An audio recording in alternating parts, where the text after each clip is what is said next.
saw yesterday, not only Alabama had their pro day, but Purdue, my Boilermakers had their pro day, and Rondale Moore, really lit it up.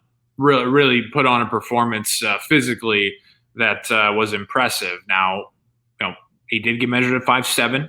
Yep. That is still very small. Yeah, still short.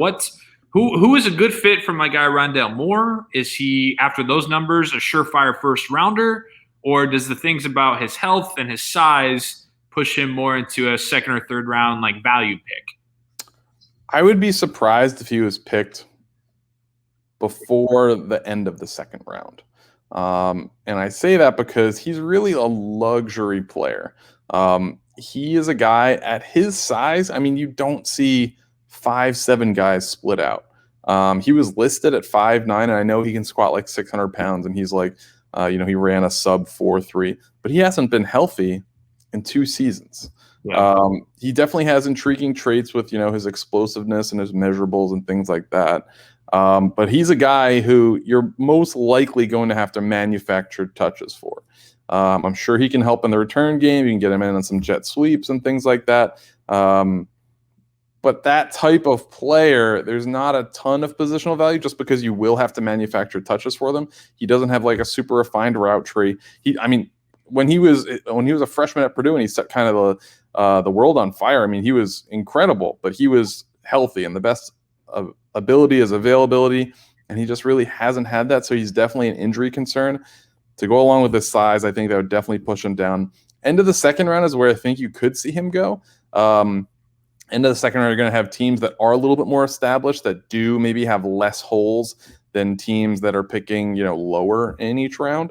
So I think that is probably the ceiling for him. I can't see a team, no matter what his numbers are, picking a 5'7" receiver in the first round that has a pretty checkered injury history.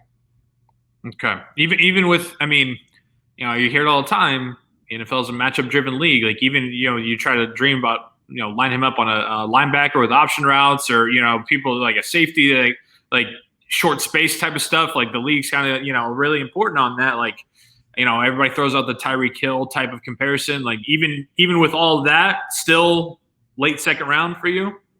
Yeah, I understand that comparison. Tyreek Hill still is bigger. 5'7" is just so tiny. If he was like 5'9", I think that does make a fairly substantial difference. That would still be short, but it's not like unheard of short.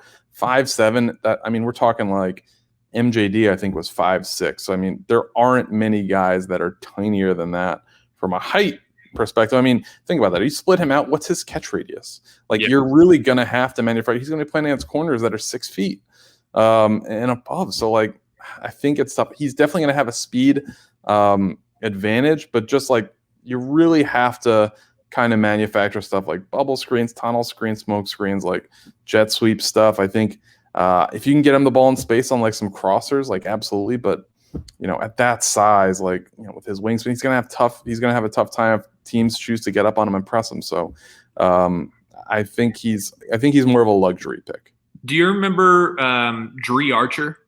Of course, yeah.